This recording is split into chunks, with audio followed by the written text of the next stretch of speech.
People, what's the creepiest encounter you've had with a complete stranger that still gives you chills? Story 1. I was pregnant with my first child in 2001. Right before my due date, I was obviously really pregnant. I was shopping in Walmart, and I started to notice this woman on every aisle I went on. I would guess she was in her mid-30s. When I went to the baby section to look at clothes, she started asking me questions. At first, they were common, like about the gender. Then the questions started getting strange.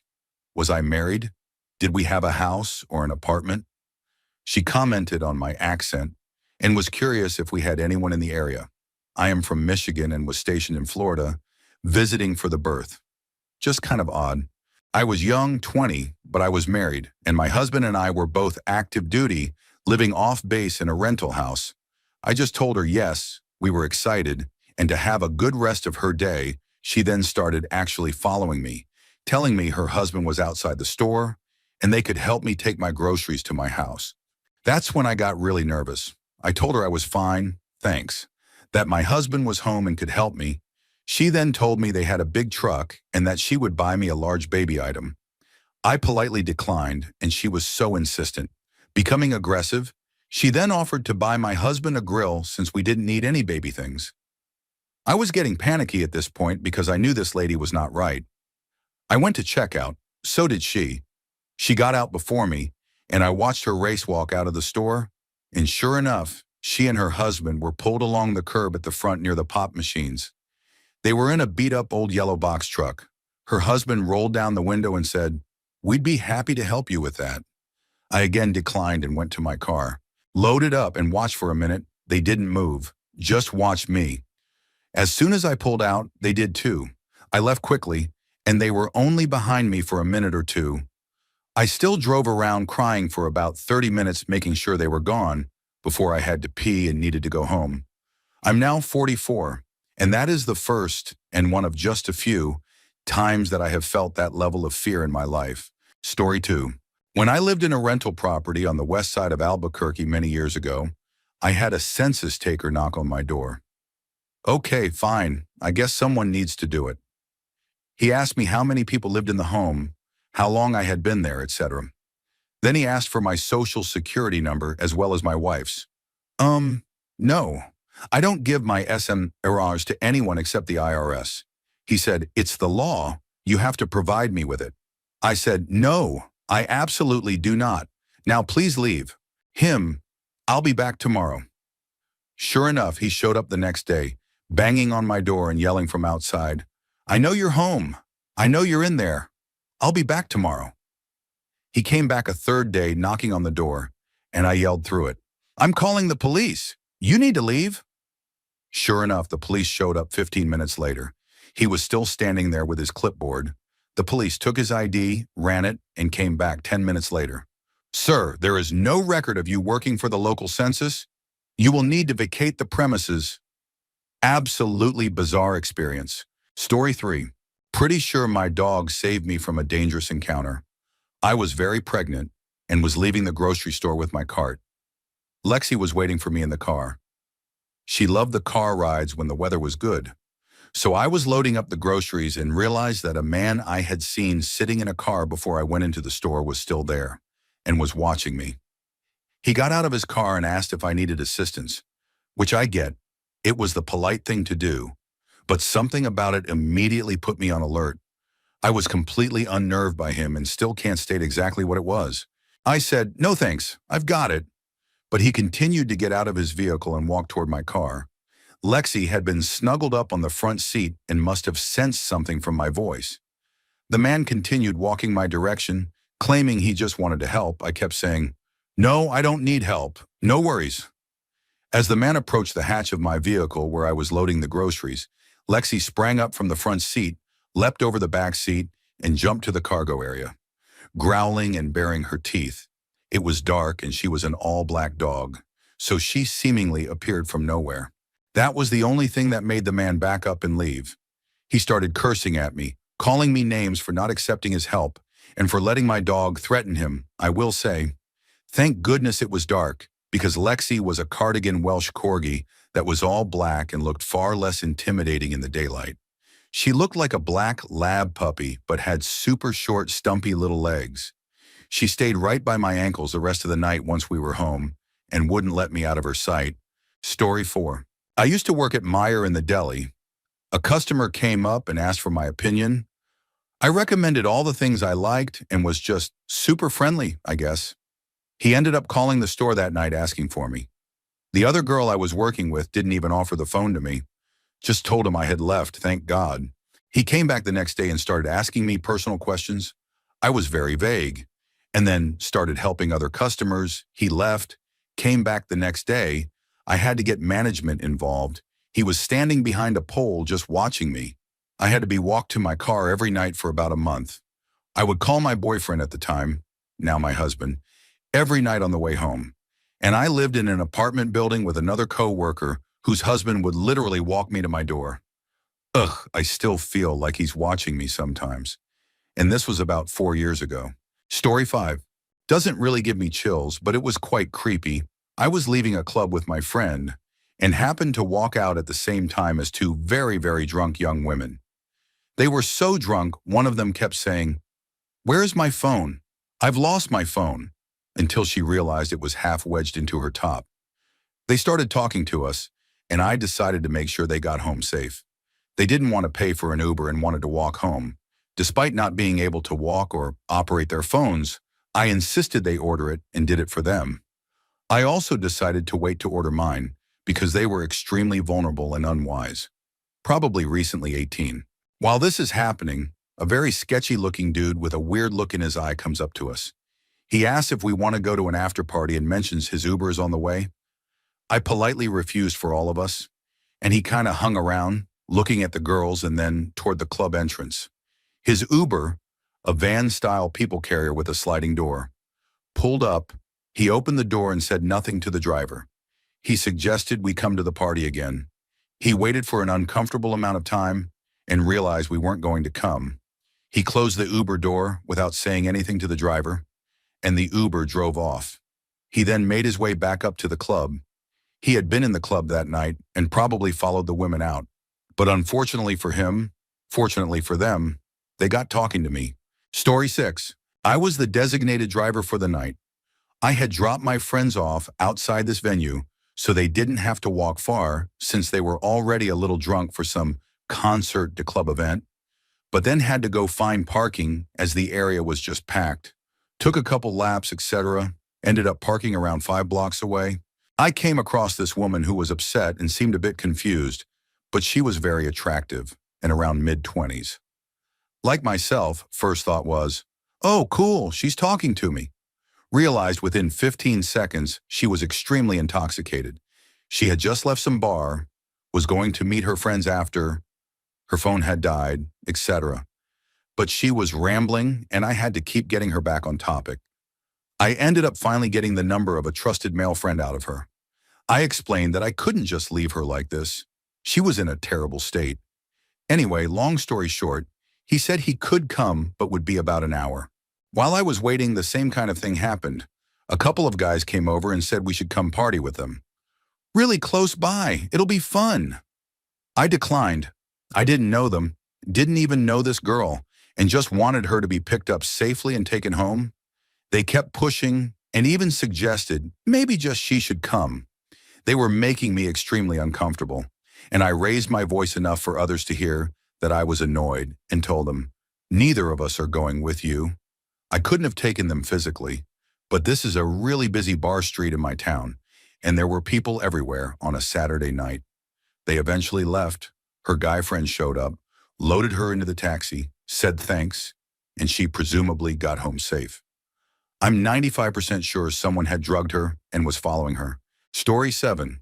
In July of 2006, I, now 44F, was attacked while jogging on a bike path that bordered a large university campus in the Midwest. I was just nearing the end of a 5-mile run when it happened. The path had looped around a wooded area and lake in an oval shape. I had seen the guy at the beginning of my jog, but thought nothing of it. So I can only conclude that he had waited in the adjacent woods for me to loop back around. After he attacked me and threw me to the ground, he attempted to suffocate me and move me up into the wooded area. After a very short period of time, by sheer good fortune, another man came along the path and pulled the guy off me. My attacker fled. The police were immediately called, and he was later apprehended. The attacker was convicted of kidnapping for forcibly moving my body against my will, and attempted assault, and he served 3.5 years in prison out of an 8-year sentence. He had prior convictions for armed robbery and assault. Story 8. I was a registered massage therapist for 7 years and had just opened my own practice. I was renting space at a clinic, and there were other practitioners who would often cross-refer clients for other services. One of the ND's clients asked her for my work schedule because he wanted to book a massage.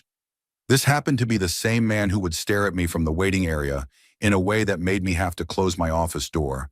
After receiving my contact details, he called me directly while I was at home with my partner and began asking me questions like, if I were single, if I had a husband, and when I worked alone, because that's when he would prefer to come for his appointment. This automatically gave me bad vibes, so I told him I was never alone. Not true, and that I was actually booking quite far out in my calendar, so he'd be better off booking elsewhere. I thought this had deterred him. However, the next time he was at the clinic, he booked in with me via the receptionist. He came into my treatment room while I was doing notes, shut the door behind him, and demanded I write my hours down on one of my business cards so he could cross-check them in person with those of the clinic. I told him I was in the middle of notes, and if he was really that interested in knowing my schedule, he could look at my website. He then told me he had scheduled an appointment with me for the following week, and that he was so excited.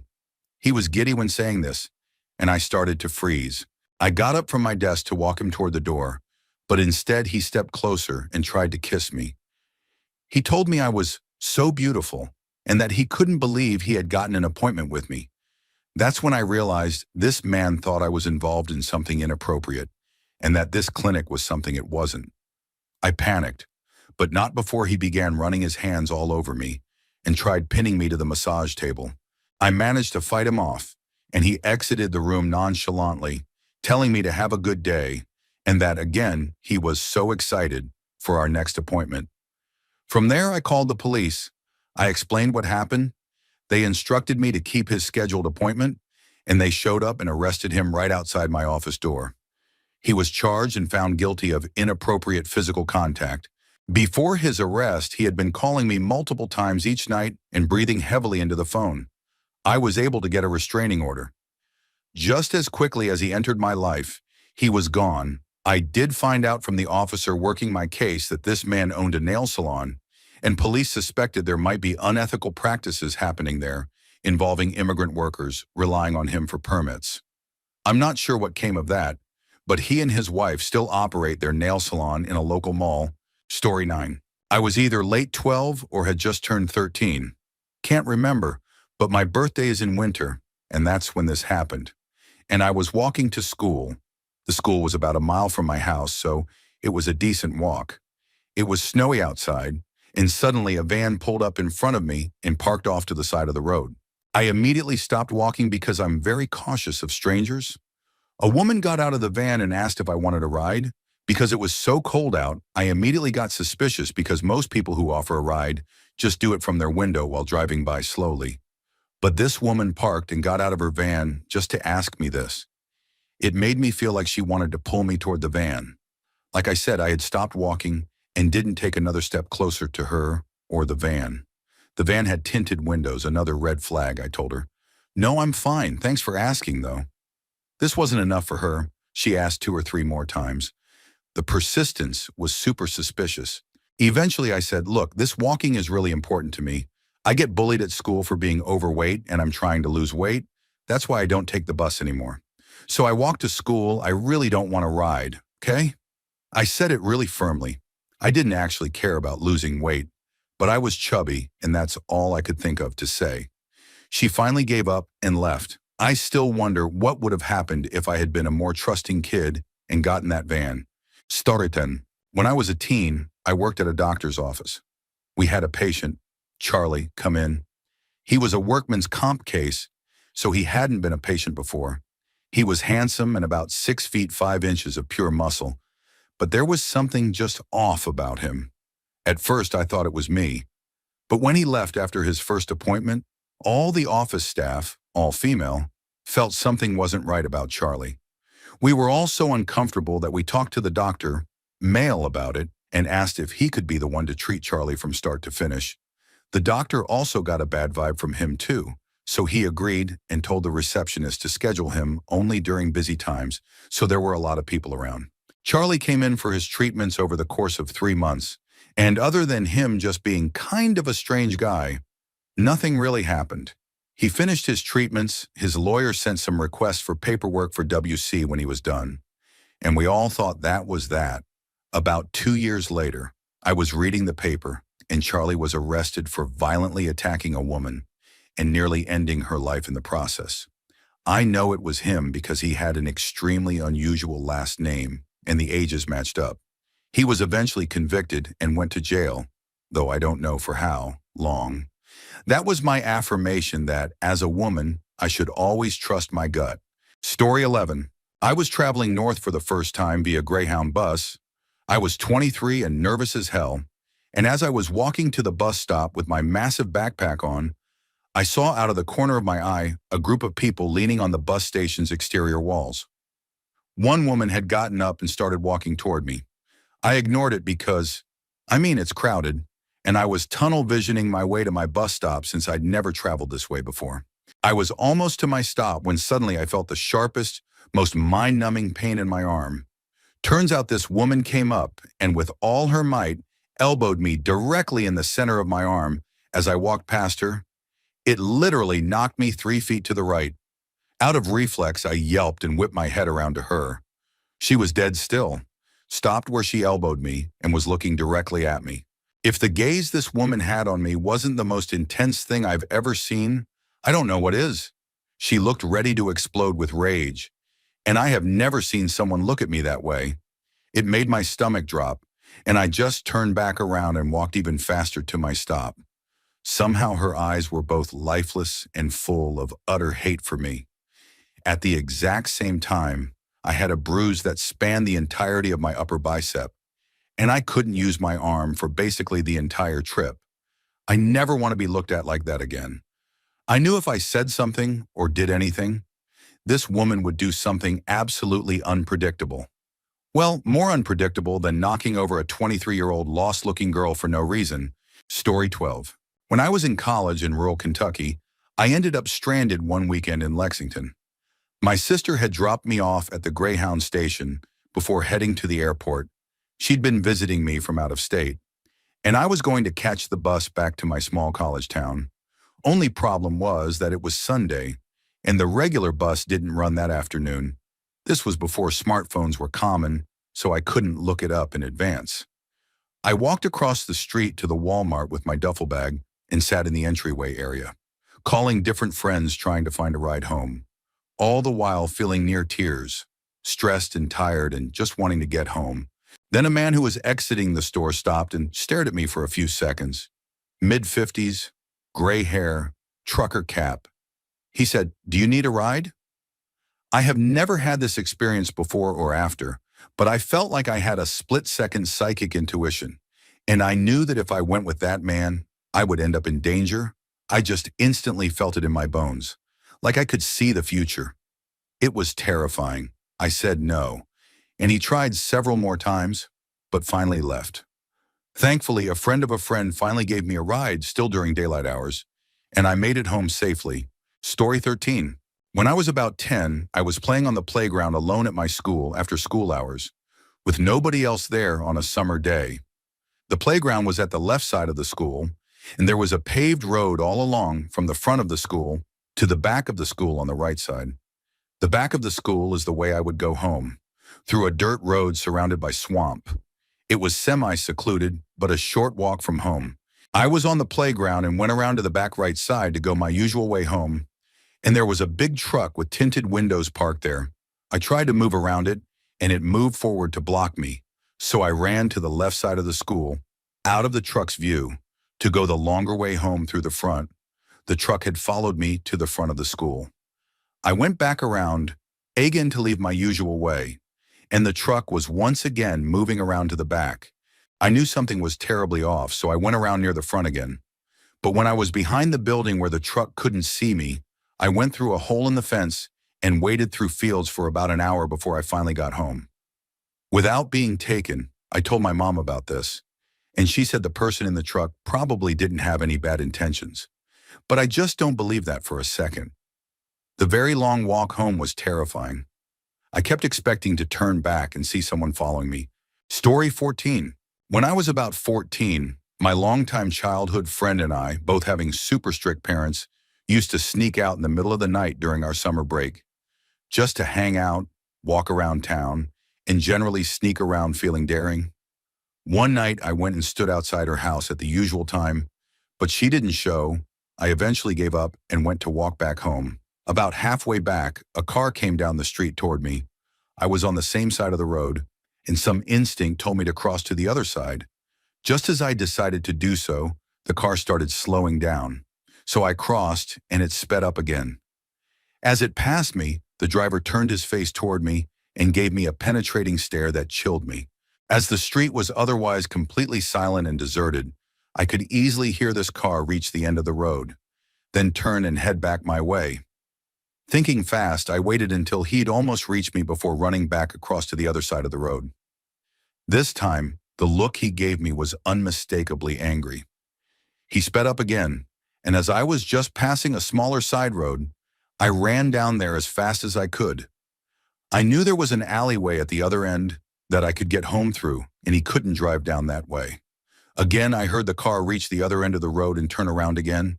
As the sound of the engine approached, I dived behind a parked car. He came down my side road, driving very, very slowly. Peeking out, I caught a glimpse of the driver looking left and right as his car crept along the road. He was clearly looking for me. As soon as the car had turned a corner out of sight, I ran up a nearby gravel driveway that turned out to have a couple of lock-up garages at the other end. By some amazing stroke of luck, I found one was unlocked. I slipped inside and pulled the door to, crawled under a tarpaulin in a dark corner, and just waited. A few minutes later, I heard a car door slam. Then I heard one of the most terrifying sounds I've ever heard. Footsteps on gravel. They came to my end of the driveway and just stood there for a while. I don't even know how he knew I was there. He wouldn't have been able to see me go up there in his rearview mirror, unlike with the side road. But apparently he did. Eventually he seemed to give up, and I heard the footsteps receding back down the drive. Then the car door slam and the engine rev up. I have no clue how long I stayed there under that tarp in the pitch dark with my legs cramping up, but it felt like forever. It was morning by the time I got home. This was almost 30 years ago, but I can still feel those chills. Story 15.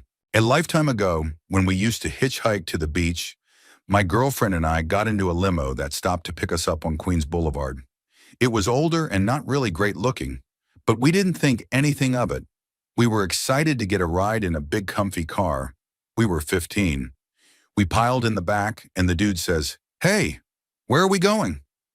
We told him Rockaway and he said, "Holy wow, I'm headed there now." To our credit, we both looked at each other like that sounded off. Usually you'd get a ride only halfway, since it's kind of a big right turn off that route.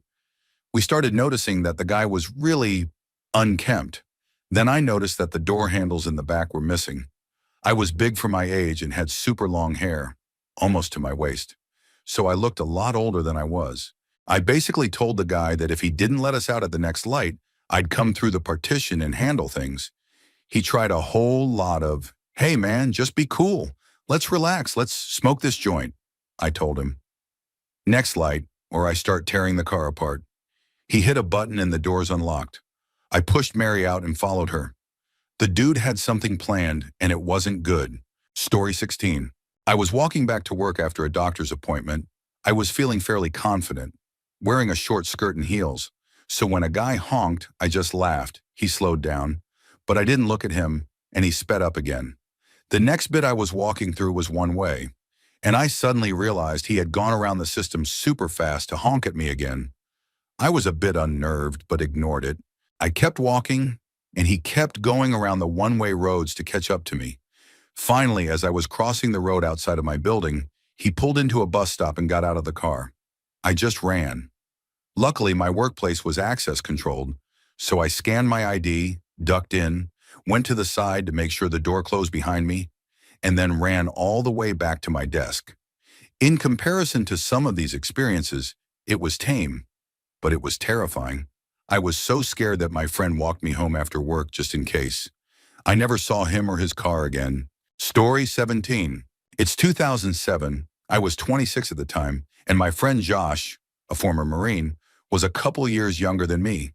We went to St. Louis to catch a Rams game for his birthday, then wandered down to Laclede's Landing to bar hop. In the early morning hours, we ended up at this weird underground bar with fake torches for lights on the wall. It almost had a dungeon feel. There was a guy there who attempted to befriend us. He was overly friendly, we were pretty drunk, and he kept trying to get us to leave the bar and come hang out with him. He was very insistent and became upset when we initially wouldn't go. I just remember having an unnerving feeling the whole time. He had dark eyes and dark hair, and he just creeped me out, which was weird because I was a firefighter at the time and in shape. We acted like we were going to go with him, much to his pleasure, and then disappeared into the crowd, quickly leaving and walking back to our hotel. The entire interaction just felt off. I joked with Josh that one of our friends would have gotten a photo of our heads on a pike that says, "I go home," like in that horror movie, because it really felt like he had bad plans for us. Story 18. When I was 8 and in the 3rd grade, 1994, I was walking to the bus stop.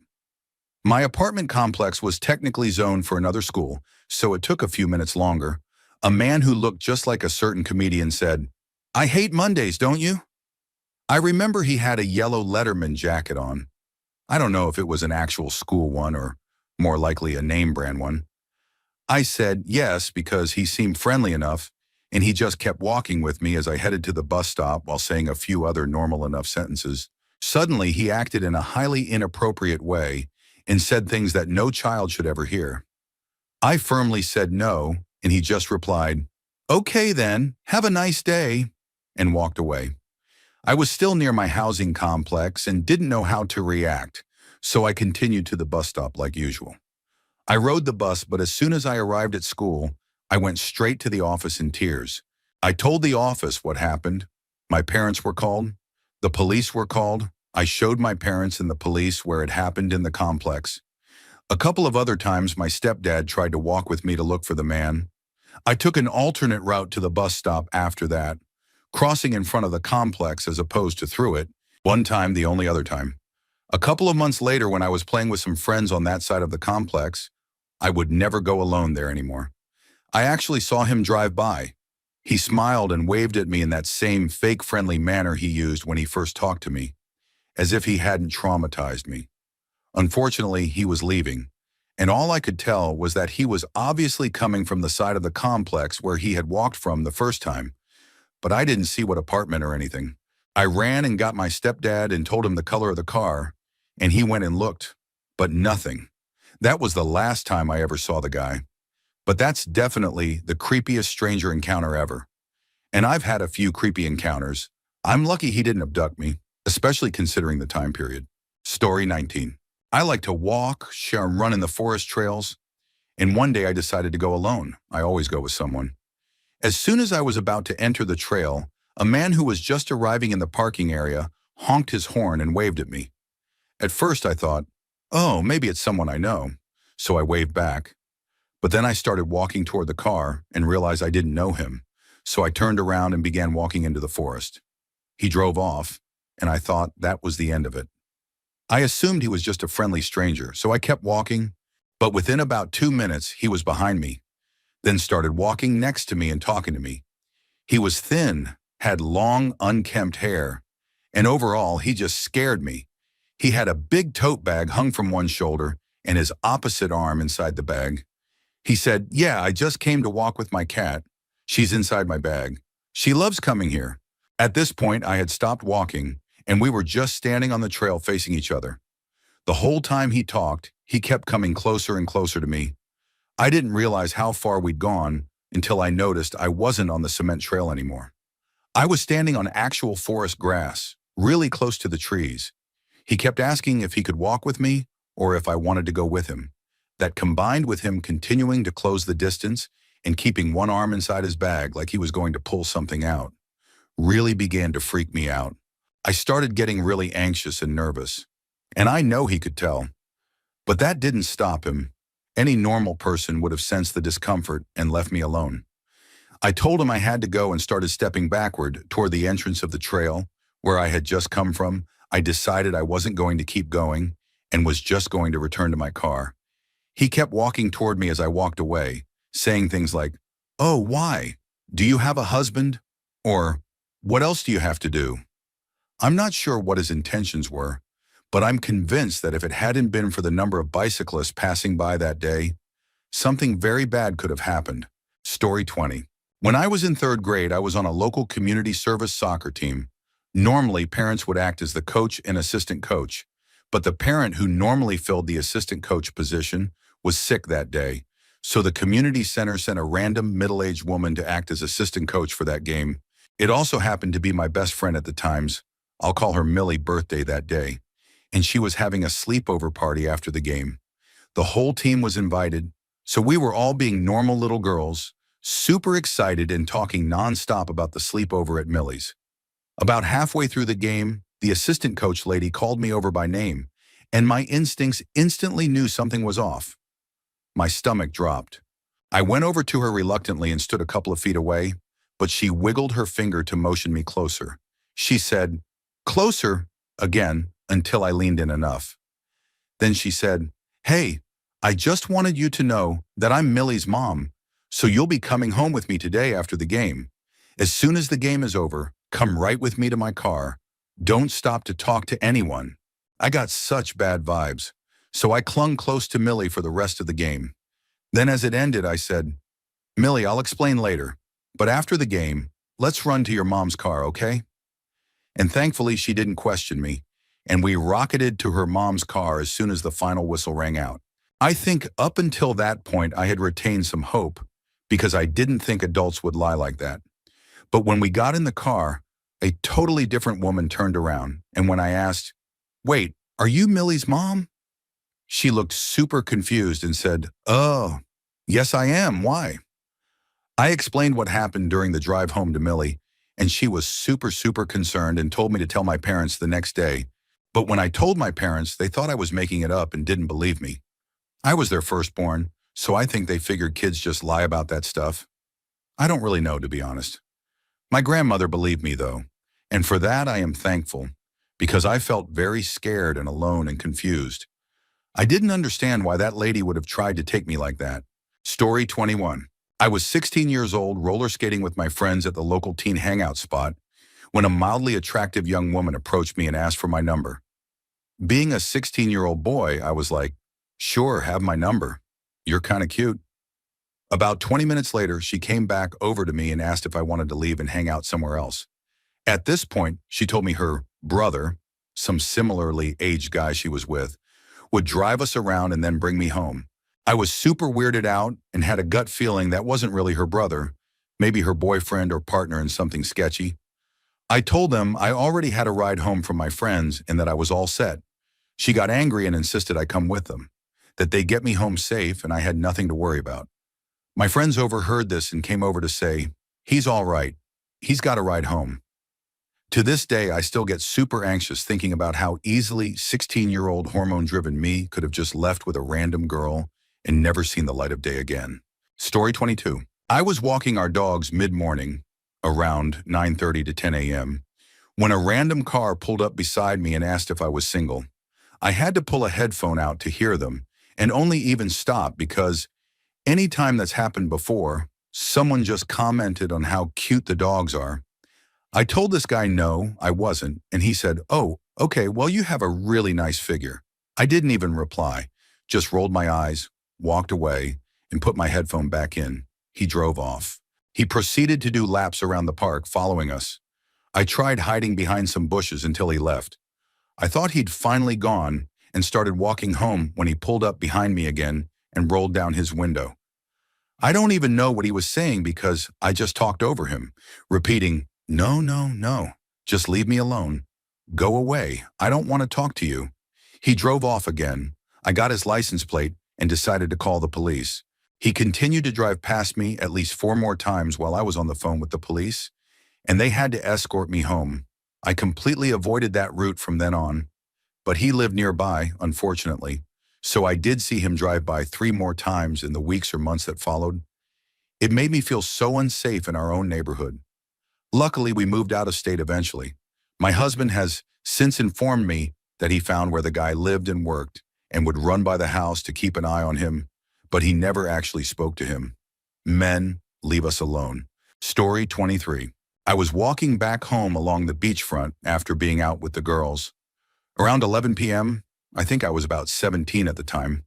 It was 35 degrees in the middle of August, absolutely boiling, so I was just wearing denim shorts and a barely there top. No part of me felt anxious or worried. I lived in a small, safe country with barely any reported crime.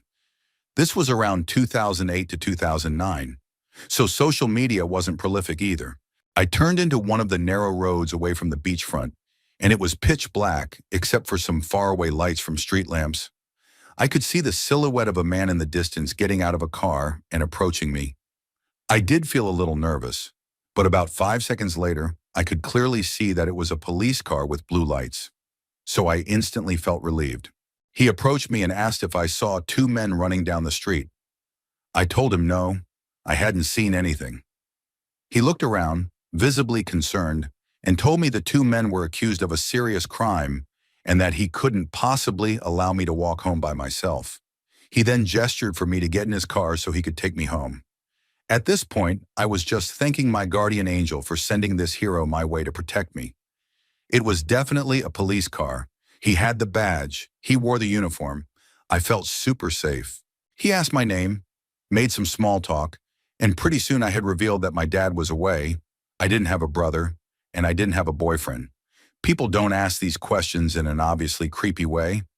It's never, "Hey, little girl, where's your daddy?" It's more like, "I can't believe you're walking home alone. Why doesn't your dad pick you up? Or your brother? Oh, I see, no boyfriend either." Then comes, "You must have a lot of boys after you. Oh, you're only 17? You seem very mature for your age." Then, "You're going to break so many hearts, and you'll turn into a beautiful woman." At this point, I wasn't so comfortable anymore, so I asked him to drop me off a couple of streets away from my house. He stopped the car and just turned his body toward me. He told me, didn't ask, told me, to give him my number because he wanted to message me on weekends and make sure I wasn't walking home alone again. I gave him my number without hesitation because I'd much rather block him afterward than risk a confrontation in that moment. He was casually touching my thigh as he spoke. My face too, moving my hair behind my ear. Not a lingering touch, but still. The thing is, no part of me thought he was going to assault me or go further. I had no doubt in my mind that he was a police officer. I had no doubt in my mind that this wasn't technically illegal. I just felt like, some men like younger girls, I'm wearing skimpy clothes, I'm being polite. Maybe he thinks I'm interested. It's a bit creepy and I want to go home. But I don't feel in danger, I just feel uncomfortable. And then it took a weird turn. He asked me if I'd ever held a firearm. I obviously hadn't. I'd never seen one in real life and hadn't ever known anyone who had one. He then took his out and told me to hold it. I didn't think he was going to use it. I didn't fear that. But seeing it in a confined space terrified me. I had this intrusive thought that it would go off by accident, and I could just imagine blood splatters all over the car windows. I asked him to please put it away. He insisted that I hold it. This back and forth went on for a few seconds, and finally I gave in. I took the weapon and just held it. My heart was beating out of my chest, and he was looking at me, touching my hair and moving it out of my face. He wasn't saying anything, just watching me. I decided to play along and do whatever would get me out of that car. So I told him to hold the weapon because I thought he'd look really cool with it. Immediately, he took it, held it, and ran it down my thigh. I told him I liked how it felt. Internally, I was panicking, but I kept a straight face. The whole time, I felt like this was somehow my fault. Somewhere along the way, I said the wrong thing. And now here we were. I told him it was almost midnight, and I had a curfew. My mom would get mad if I was late. I tried to open the car door, but it was locked. In a very jokey way, he said, "No, I don't want to let you go. I've only just found you." I replied, "I know, my mom sucks, blah, blah, blah. But I have to go or I'll be grounded and won't be allowed out for a month." He leaned in. I turned my face slightly to the side and he kissed me on the cheek, long and lingering, then kissed my hand a few times. The whole time he was breathing heavily. I kept a shy smile on. He unlocked the car and told me he'd see me tomorrow. I smiled and said, "Yes, of course." I got out of the car, turned the corner, and ran. I don't know if he saw. He texted me almost immediately, "I won't stop thinking about you until I see you again." I blocked and deleted the number. I never told my mom. I never thought to report him. I just had this heavy feeling of guilt in my chest. Like if anyone found out, they'd judge me. It took a good 2 to 3 years for me to look back and realize how wrong it was that I felt guilty. I'd changed my phone by then, but if I still had his number, I would have reported him to every authority imaginable. Story 24. I was about 15 with 2 of my friends, and we snuck out in the middle of the night to meet a boy in a neighboring neighborhood. We lived in the suburbs, so you could very easily just wander down back roads, lined with houses, or go into developments. We were walking on the side of the road, and there were no cars. It was so late. This old car came speeding down and started to slow down, then swerved into the front yard, off the driveway of the house that we were standing next to.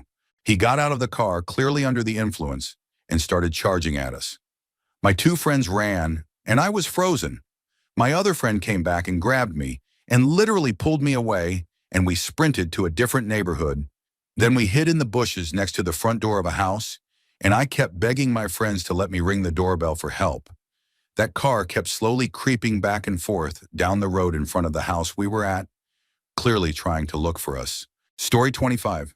I had a guy I didn't know approach me at a restaurant bar when I was out with a group of friends. Of course, generally that's okay to do. But what he said to me really creeped me out. He looked at me very intensely and said, "I know who you are. I know everything about you. I know the truth." I was really weirded out and felt like he was watching me for the rest of the time I was there. I actually snuck out the side exit because I got such a weird vibe from him and thought he might follow me.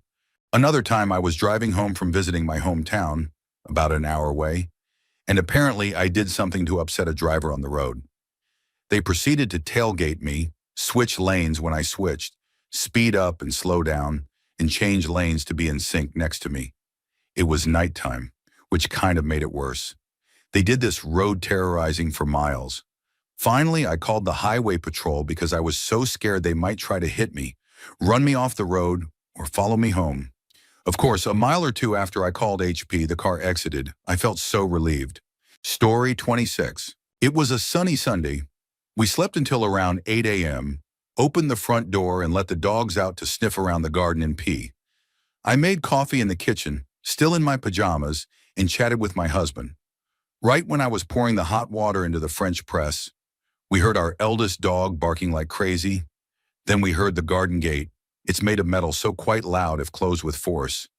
And the barking got even louder. I still remember how both my husband and I froze, looked at each other, and then rushed out the front door.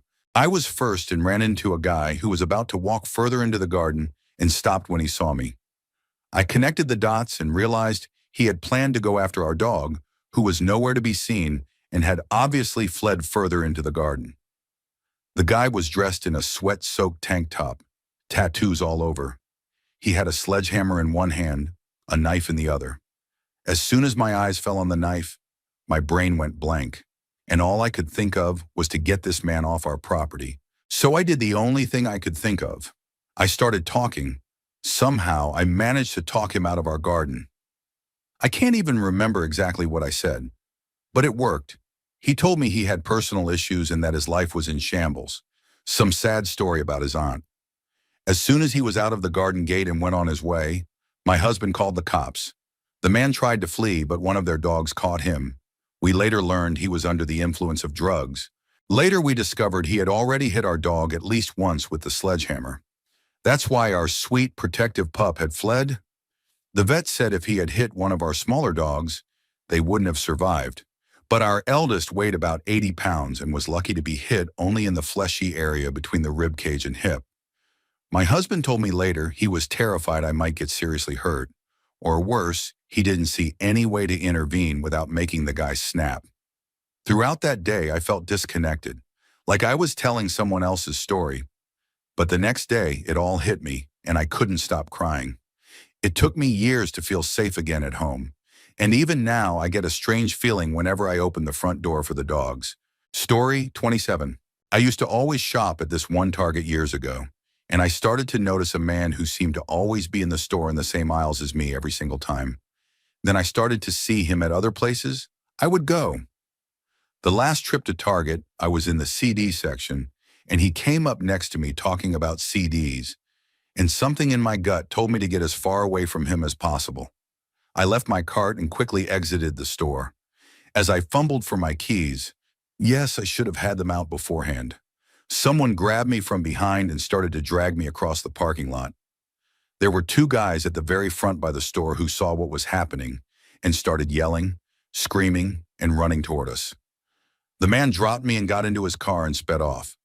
One of the men got the license plate number. What the police later discovered in his car and home still sends me into a panic attack to this day.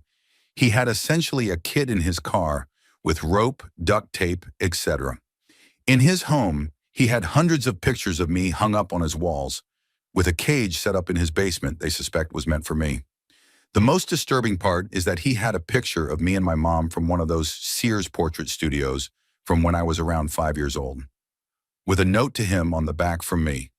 Apparently, we had lived in the same apartment complex briefly when I was a child.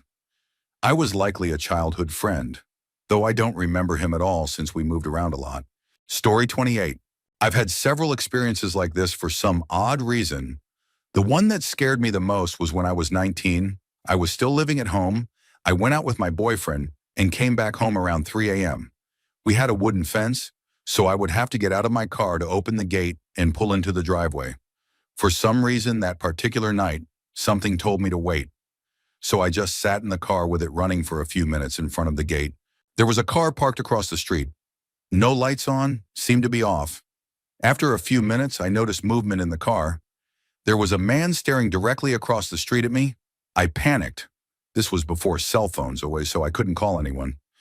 I continued sitting, trying to decide if I should drive off or not. After a few more minutes, he slowly pulled his car over to mine and stopped right next to me, just staring. I just knew something was wrong. But then he slowly pulled off and went down the street. I waited until I thought he was far enough away, then jumped out of my car, opened the gate, pulled into the driveway. I swear I moved so fast getting into the house. Absolutely terrifying experience. Story 29.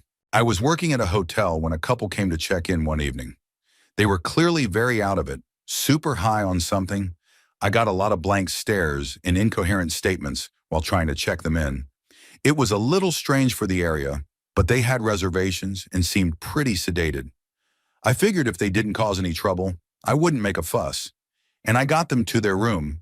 Cut to a couple of nights later, as I was driving home from work, I saw a jogger running toward me along the sidewalk.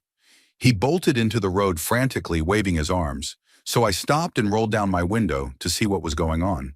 He walked over, stared at me for a few seconds and said, "Don't I know you?" Yep, it was the guy from the hotel. I immediately knew this encounter was going to be more intense than I anticipated.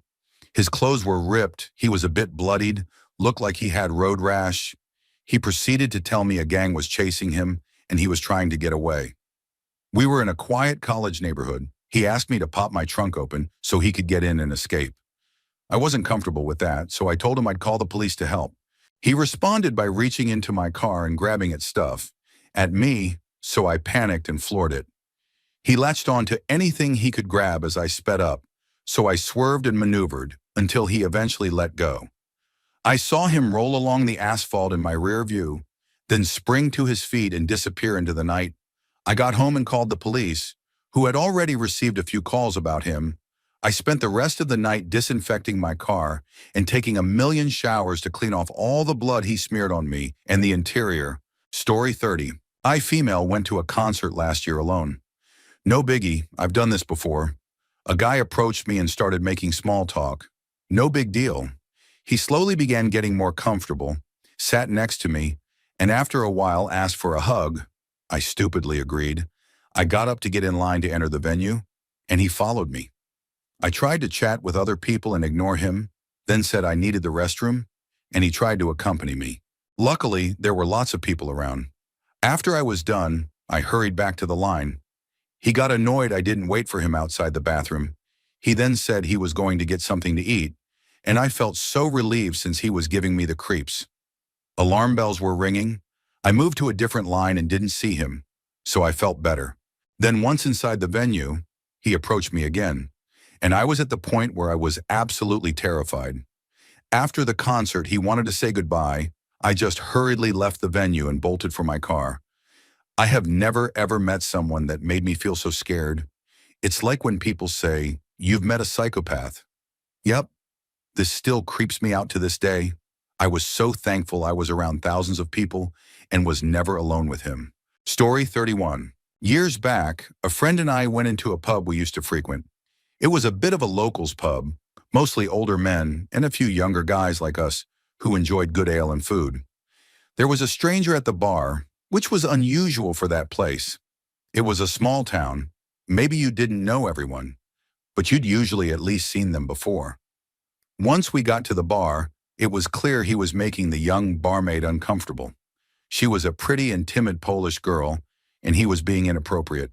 We told him his behavior wasn't acceptable and asked her if she was okay. She said she was and insisted she didn't want any fuss, even though we offered to remove him. We sat down with our beers. Less than 10 minutes later, one of the older regulars was shouting at the man, demanding he apologize to the bar staff. The guy got aggressive toward the old man. My friend and I got up just in time to stop him from raising his hand. We dragged him outside and told him not to come back. We returned and apologized for the scene. Despite her earlier insistence, the barmaid was clearly grateful. Several of the regulars even put drinks behind the bar for me and my mate. About 45 minutes later, a regular walked in and mentioned someone standing outside. The barmaid flipped the CCTV to the outside camera, and there he was, just standing there, staring directly into the lens. She was visibly shaken. We offered to go out again and move him on. She said she thought he'd leave soon, but he didn't. After another 5 to 10 minutes, still standing in place, she asked us to intervene. As soon as we stepped outside, he started walking away, yelling something about, "Your souls will be torn apart," or something similar. We stayed until closing to make sure she was safe. When we reviewed the CCTV footage, we saw he had stood outside, staring at the camera for nearly an hour. The barmaid then told us some of the things he'd said to her before we arrived, things that were deeply disturbing. Things like, "I bet you were a beautiful child," and "Your daddy was a lucky man to bounce you on his knee," all laced with undertones that made our skin crawl. If we'd heard that earlier, he wouldn't have just been escorted out. He would have been removed a lot faster and more forcefully. We never saw him again. Story 32. I was out walking my old dog late at night in my 20s. It was NYC, but a pretty safe neighborhood. The thing you need to know is that this was the sweetest and mellowest dog of all time. I used to joke that she was the world's worst guard dog. Despite being about 80 pounds, workers would come into the apartment and she would sleep through it. If she woke up, she'd just lick them a few times and go back to sleep. I never once heard her bark or growl at anything or anyone. Ever. Chillest animal of all time? She was probably about 10 at this point. Well, this one night I was walking her, and a guy was walking toward us down the block. Normal-looking guy, well-dressed, 30s, nothing outwardly suspicious about him, but my dog's hackles went up. She growled deep in her throat and positioned herself like she was ready to go at him. You better believe I got us across the street and out of there in a hurry. Maybe there's some other explanation, but I still think about it sometimes. She never did anything like that before or after. She had a good long life and passed away at 14. Story 33. I was a kid, about 12 years old at the time. I was traveling with a few family members, my mom, dad, aunt, uncle, and my 2 cousins. They had rented a big van for us to all ride together. We lived in Rhode Island at the time. but we're traveling to Lake George in New York for a vacation. About halfway through the drive, we stopped to get some pizza. It was a totally random pizza place in a completely random town. I don't remember exactly where.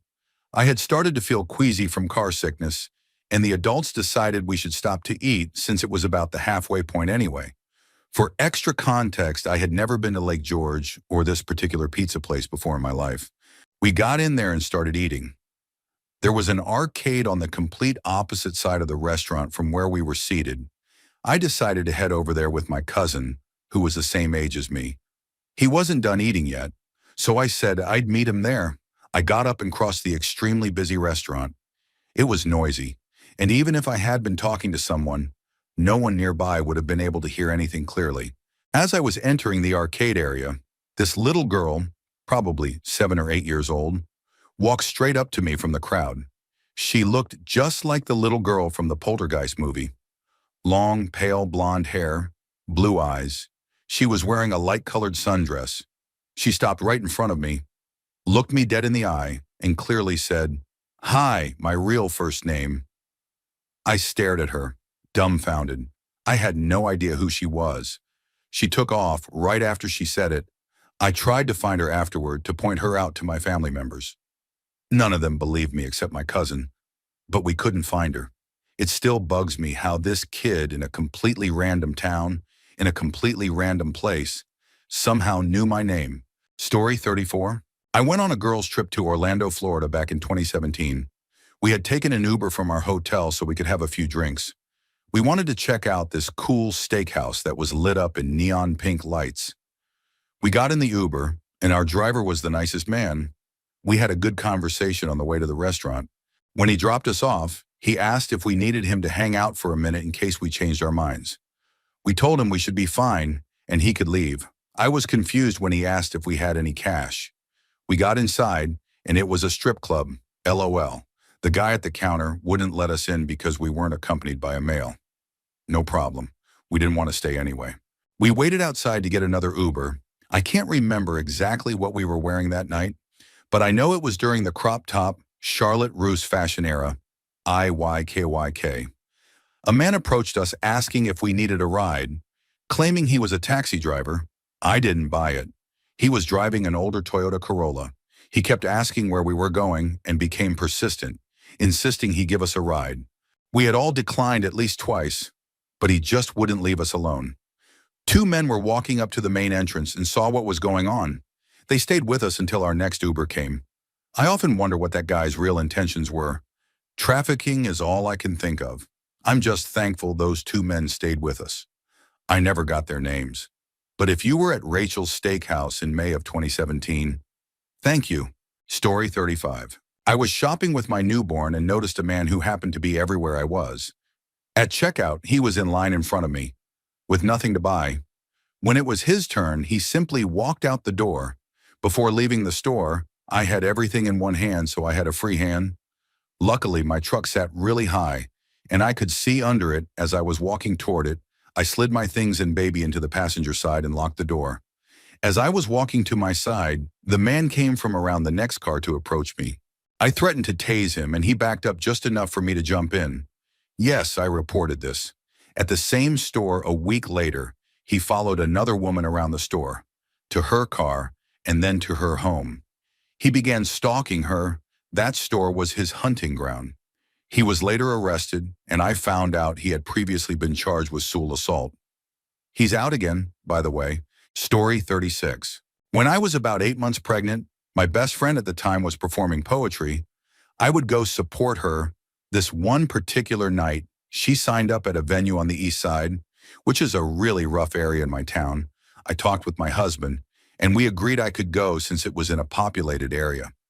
I actually had a great time at the show, until I had to pee. When I came out of the bathroom, there was a scrawny, greasy guy in a tank top waiting for me. As soon as he saw me, he started hitting on me.